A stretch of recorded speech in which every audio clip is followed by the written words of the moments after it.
السلام عليكم ورحمة الله. بسم الله الرحمن الرحيم وبه نستعين. الحمد لله رب العالمين. اللهم صل على سيدنا محمد وعلى آله وصحبه أجمعين. أما بعد.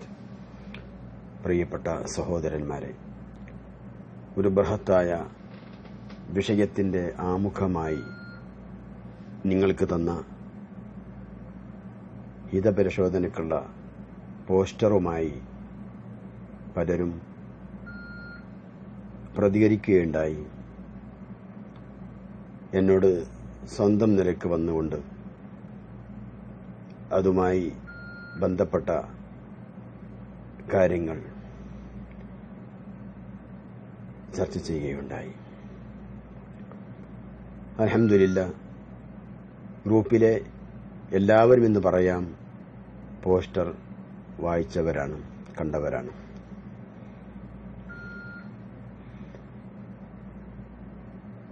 ആരെയും വേദനിപ്പിക്കാനോ വിഷമിപ്പിക്കാനോ ബുദ്ധിമുട്ടാക്കാനോ ഉള്ളതല്ല ആ പോസ്റ്റർ എന്ന് ഒരിക്കൽ കൂടി അടിവരയിട്ടുകൊണ്ട് പറയുകയാണ്.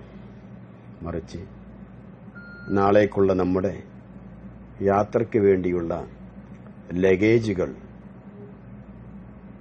ഒരുക്കാൻ ഉള്ള കൂടുതൽ സംഭരിക്കാനുള്ള പ്രേരണയ്ക്ക് പ്രചോദനത്തിന് വേണ്ടിയാണ് ആ പോസ്റ്റർ. ഇനിയും നമ്മൾ അത് നോക്കണം, വിശകലനം ചെയ്യണം. സയ്യിദുന ഉമറുൽ ഫാറൂഖ് റളിയല്ലാഹു അൻഹു അവരുടെ ഒരു കുറിപ്പ് ഞാൻ നിങ്ങളോട് മുൻ ക്ലാസ്സിൽ പറഞ്ഞു. സയ്യിദുന സിദ്ദീഖുൽ അക്ബർ റളിയല്ലാഹു അൻഹു അദ്ദേഹത്തിന്റെ ഒരവസ്ഥ ഞാനിവിടെ ഇന്ന് വിവരിക്കുകയാണ്. അദ്ദേഹം എല്ലാ ദിവസവും രാത്രി ഉറങ്ങാൻ വന്നാൽ ഉറങ്ങും മുമ്പ് ഒരാത്മവിശകലനം, ജീവിതത്തെ ഒന്ന് വിശകലനം ചെയ്തിട്ടേ അദ്ദേഹം കിടന്നുറങ്ങുകയുള്ളൂ. സഹോദരന്മാരെ, ഇന്ന് നേരം പുലർന്നു, ഇപ്പോൾ ഉറങ്ങാൻ വരുന്നതിനിടയിൽ ചെയ്തു പോയ കാര്യങ്ങൾ, സംസാരിച്ച വാക്കുകൾ, എല്ലാ കാര്യങ്ങളും വിശകലനം ചെയ്ത് അതിൽ വല്ല അപാകതകളും ഉണ്ടെങ്കിൽ അതിനുവേണ്ടി ഇസ്തിഗ്ഫാർ ചെയ്ത് റബ്ബിനോട് പാപമോചനം നടത്തിയിട്ടേ അദ്ദേഹം കിടന്നുറങ്ങാറുള്ളൂ. ഇങ്ങനെ ദിവസവും ജീവിതത്തെ വിശകലനം ചെയ്ത മഹത്തുക്കളാണ് നമ്മുടെ മുമ്പിൽ നടന്നുപോയത്. നമുക്കും ആ വഴിക്ക് നടക്കണം. അല്ലാഹു നമ്മെ അനുഗ്രഹിക്കട്ടെ. നമ്മുടെ പോസ്റ്ററുമായി പലരും അഭിപ്രായങ്ങൾ പങ്കുവെച്ചപ്പോൾ വളരെ സന്തോഷം തോന്നി.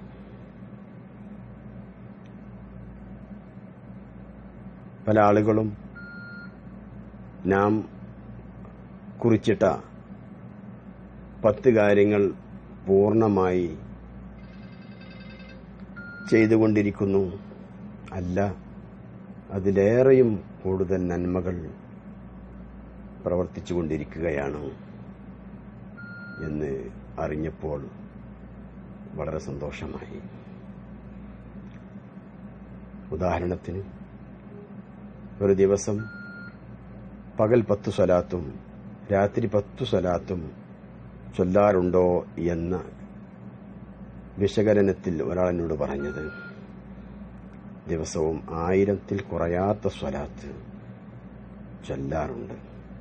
1000 സ്വലാത്ത് ചൊല്ലാതെ എനിക്ക് ഉറക്കം വരികയില്ല. സുബ്ഹാനല്ലാഹ്, ജീവിതത്തിൽ അത്രയും ഒട്ടിച്ചേർന്ന ഒരു ശീലമായി മാറിയിരിക്കുന്നു ആ വലിയ കാര്യം. അൽഹംദുലില്ലാ.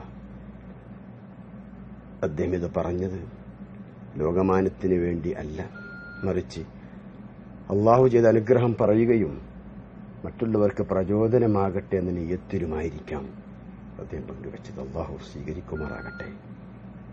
പ്രിയപ്പെട്ടവരെ, ഇങ്ങനെ ഖൈറാത്തുകളിൽ, നന്മകളിൽ മുൻകടക്കുന്ന ആളുകൾ നമ്മിലുണ്ട്.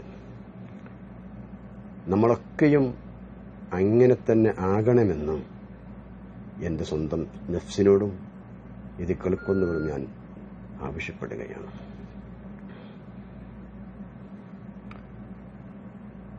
ഈ ചർച്ചയിൽ പങ്കെടുത്തവരുടെ അഭിപ്രായ പ്രകടനങ്ങൾ കേട്ടപ്പോൾ, മനസ്സിലാക്കിയപ്പോൾ, സൂറത്ത് ഫാത്തിറിലെ 1-2 ആയത്തുകളാണ് എൻ്റെ ഓർമ്മയിലേക്ക് ഓടി വന്നത്.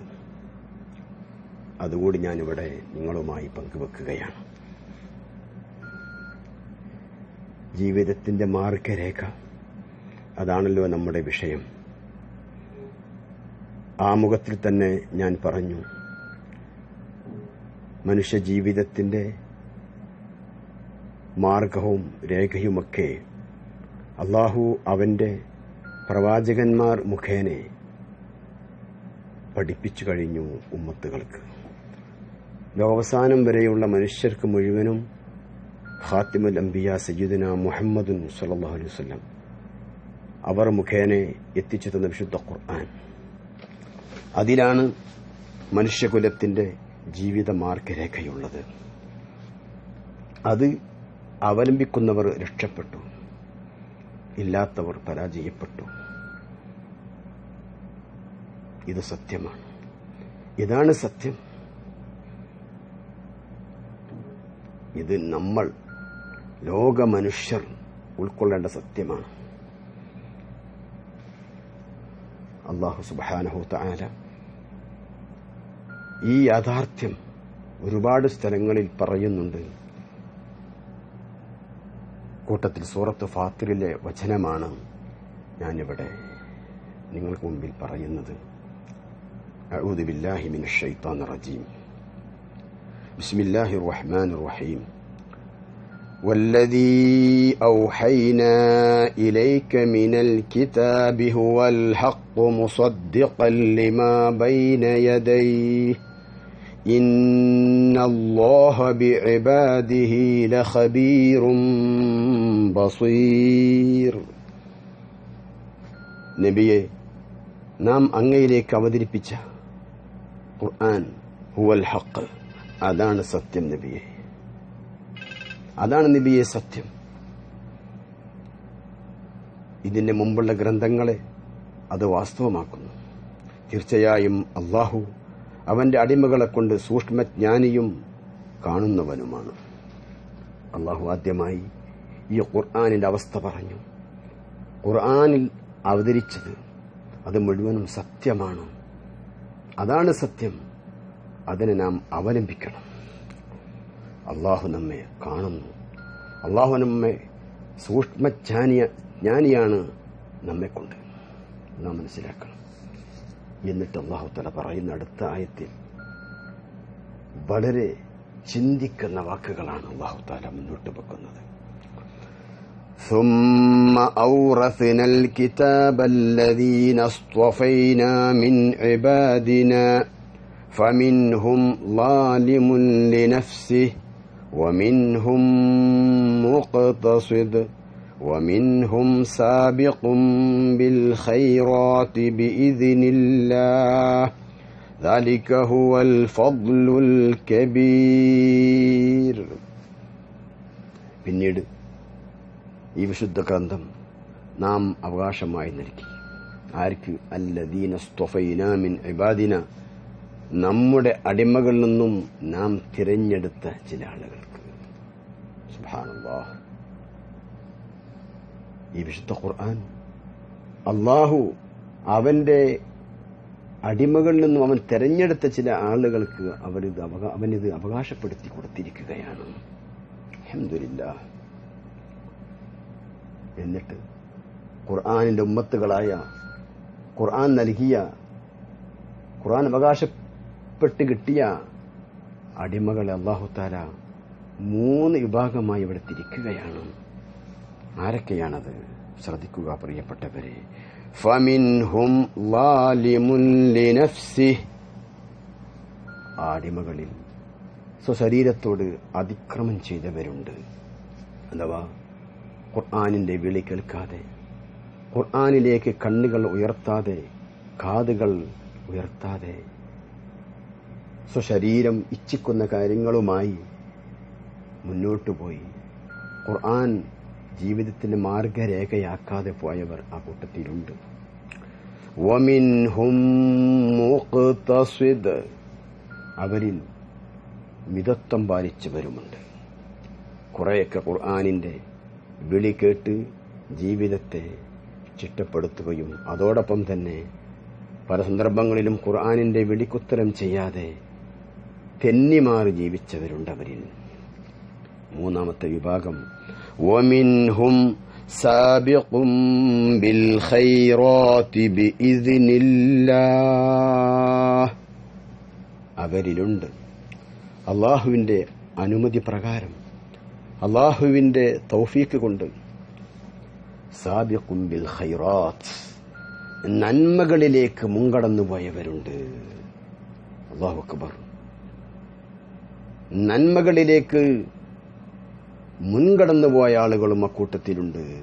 വിശുദ്ധ ഖുർആനിന്റെ വിളി കേട്ട് കാതുകളെ കൊണ്ട്, കണ്ണുകളെ കൊണ്ട്, ഖൽബ് കൊണ്ട് ഖുർആൻ ഉൾക്കൊണ്ട് പിൻപറ്റി, അങ്ങനെ ജീവിതത്തിന്റെ മാർഗരേഖകൾ പൂർണ്ണമായി പിൻപറ്റി അതുവഴി നന്മകളിലേക്ക് മുൻകടന്നുപോയ അടിമകൾ അവരിലുണ്ട്. ذلك هو الفضل الكبير, അതാണ് ഏറ്റവും വലിയ ശ്രേഷ്ഠത. അല്ലാഹുവാണ് ഈ കാര്യം പറയുന്നത്. ഏത്? അല്ലാഹുവിന്റെ ഖുർആൻ അവകാശമായി കിട്ടിയതിനു ശേഷം ആ ഖുർആനിന്റെ വിളി കേട്ട് ജീവിതത്തിന്റെ മാർഗരേഖ മനസ്സിലാക്കി ഖുർആനിലൂടെ, പ്രവാചകനിലൂടെ നന്മകളിലേക്ക് മുൻകടന്നുപോയ ആളുകൾ, അതാണ് ഏറ്റവും വലിയ ഫള്, അതാണ് ഏറ്റവും വലിയ ശ്രേഷ്ഠത. പ്രിയപ്പെട്ടവരെ, ഈ ശ്രേഷ്ഠതയ്ക്ക് വേണ്ടിയാണ് നമ്മുടെ ഓരോ ചലനങ്ങളും നാം മാറ്റേണ്ടത്. നമ്മുടെ ചലനങ്ങൾ, നമ്മുടെ എല്ലാം ഈ വഴിക്കാകട്ടെ, അതിനുവേണ്ടിയുള്ള വഴികളാണ് നമ്മുടെ മുമ്പിൽ കിട്ടുന്ന ഇത്തരം കാര്യങ്ങളെന്ന് ഒരിക്കൽ കൂടി ഓർമ്മപ്പെടുത്തി അല്ലാഹു അത്തരക്കാരിൽ നമ്മയെല്ലാം ഉൾപ്പെടുത്തട്ടെ. വസല്ലല്ലാഹു വസല്ലം അലാ സയ്യിദിനാ മുഹമ്മദ് വൽഹംദുലില്ലാഹി റബ്ബിൽ ആലമീൻ.